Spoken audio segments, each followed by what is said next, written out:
I'm a fourth-year teacher at Southmoore High School in Moore, Oklahoma. I teach freshman English, and I'm also a volleyball coach. I feel like a lot of teachers are a teacher for two reasons. You're either a teacher because you had a teacher in school that you just loved, or you didn't have anyone. I was the one who didn't have anyone. No teacher really understood me. Not to say I was an easy student either, but I never got that feeling that I was ever wanted in a classroom. And so when I went back to school, that was my main goal, was to create a space where students felt welcomed no matter how they acted.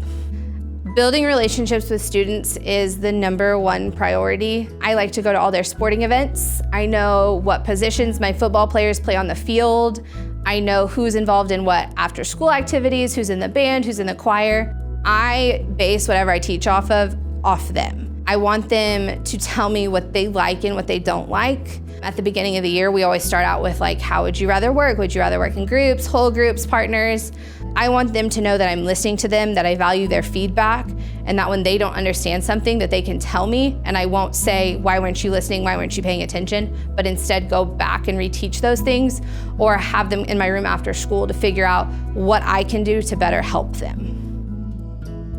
I really hate the phrase in teaching, don't reinvent the wheel, because if the wheel was invented 25 years ago, why not do something different? So I try to find ways where they can work with technology in useful ways. Putting a worksheet on whatever digital software, Canvas for our district, isn't really using technology. It's just a way to avoid paper. I like to get them on Canva, building things, creating things, making videos, doing Flipgrid, thinking authentically, trying to do it in a way that will help them understand technology and how to use it creatively in the future.